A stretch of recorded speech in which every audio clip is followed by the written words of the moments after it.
it always fascinates me when you see people who are so committed to something that they'll stand by it, even if it costs them humiliation, even if it costs them insults. And you ask the question, like, why? Why would a person do that? Very well, it might be because they care so much about us that they care more about us and where we spend all of eternity than they care about themselves right now.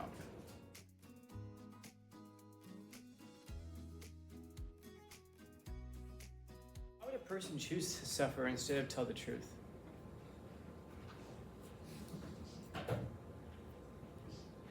Or why would a person choose to suffer for telling the truth? So there's an altruistic form of telling the truth. I'm willing to suffer for it because I want you to hear the truth. I think about that with Jehovah's Witnesses, man. These guys show up at my house on Sunday mornings, I've been told. Anybody ever welcome them in? Anybody here ever bring them in, give them some coffee, make them breakfast, talk to them? Anybody ever slam the door in their face? Scream? It's interesting because they'll show up, and I'm going to bet, I don't know, but I'm going to bet that they get that second welcoming more than the first one. Probably not a lot of breakfast being made for them. Probably not a lot of coffee being offered to them. So then I guess the question is, why do they show up? Well, I think we can probably gather, it's not for their own enjoyment. They probably don't enjoy being insulted and having things thrown at them, but they do it anyway. And so it always fascinates me when you see people who are so committed to something that they'll stand by it, even if it costs them humiliation, even if it costs them insults. And you ask the question, like, why? Why would a person do that?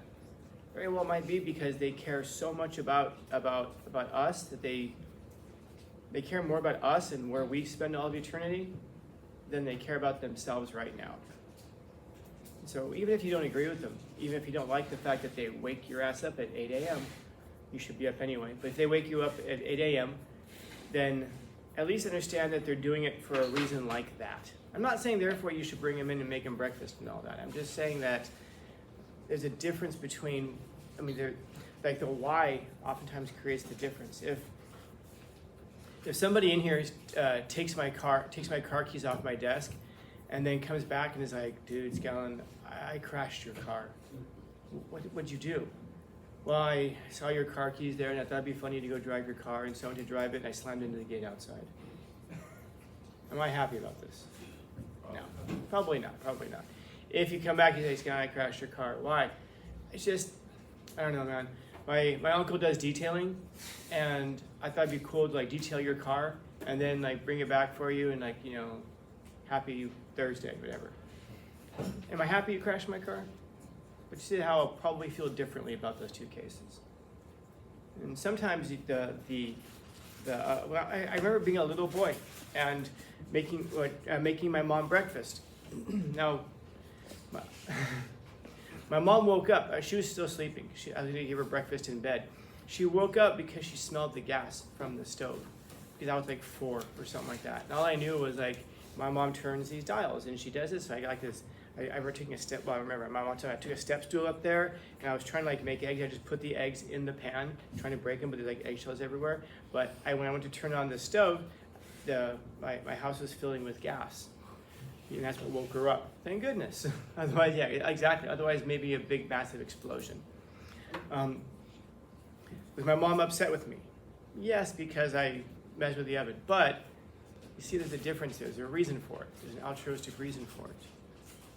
And so sometimes, though, people will die for a cause, or they'll push their cause on others because they get something out of it themselves. They enjoy the way it feels, or they enjoy the gravitas that they get from it. They like the social cachet they get from it.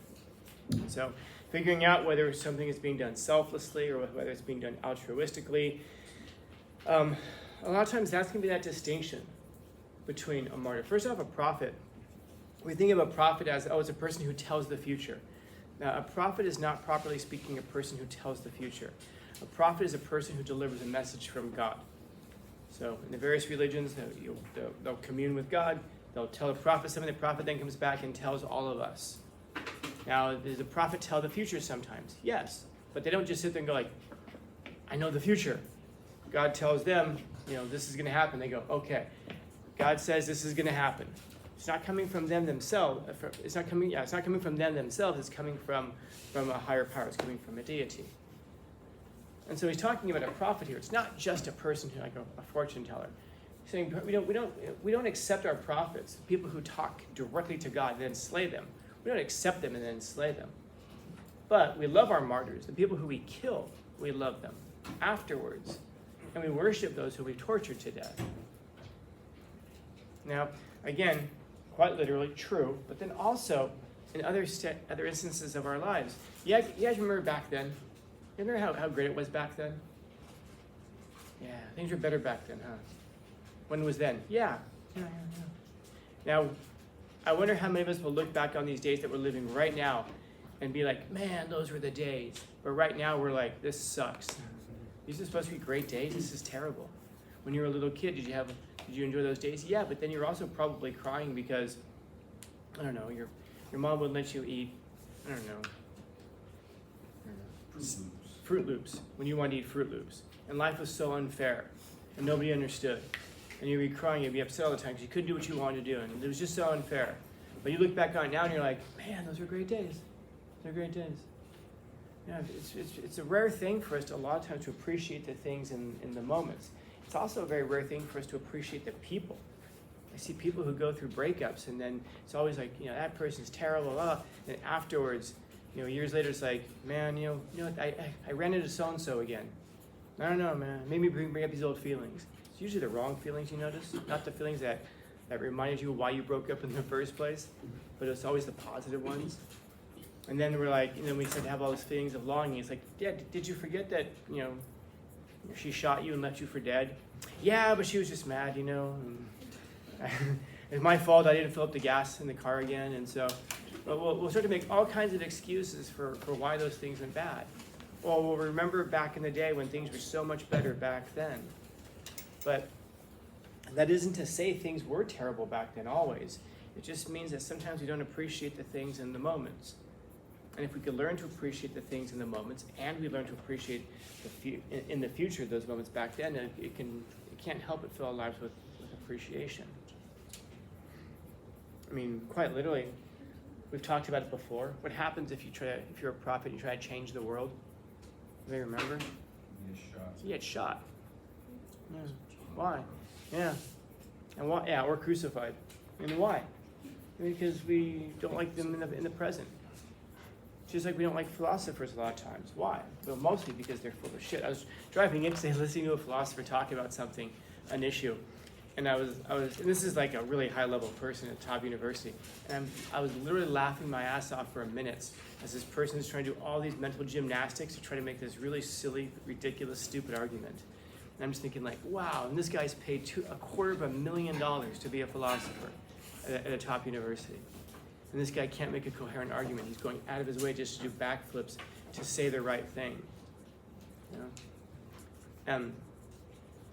But the other side of being a philosopher is if you go the other way and you don't make $250,000 and you tell the truth, what happens to you? Be a comedian instead, I've talked about. Tell the truth as a comedian. Make a lot of money and then tell the truth. But if you tell the truth to people, oftentimes people don't want to hear it. And sometimes it's how we tell it, of course. Sometimes people will be like, you're an asshole. And then they get mad, like, hey, I'm just telling you the truth, man. People get mad for telling the truth. No, it's also how you tell it. It's also how you say it. What's the purpose of telling the truth? Is it to make people better? Or is it just to be right? You try to make the world better? If you're trying to make the world better, if you're trying to make people better, then you need to be cognizant of how you tell people the truth. Because you want them to hear it and accept it. You can't just be a jerk, walk around and go, man, everyone thinks I'm a jerk. I wonder why. There must be something wrong with them. Because then you get slayed. So, yeah, we have this tendency to worship the people or to look up to people after we kill them. I have a whole wall of them over there. I talked about them last time. I talked about when you're getting shot. I talk about Martin Luther King Jr. You talk about Malcolm X. You talk about Jesus. You talk about Gandhi. You talk about all kinds of musicians. You talk about a whole wall of people who we kill. And then afterwards we scratch our heads and go, maybe they were right. But here's the thing that we miss. It isn't usually the whole world who's against them. It's usually just small sections of people who are against them. And so, I guess figuring out which side they're going to be on with that. Well, That was crap. That will not make it to YouTube. But there's 4th and 6th periods. Questions, comments, concerns, complaints, criticisms, critiques. The ideas are there.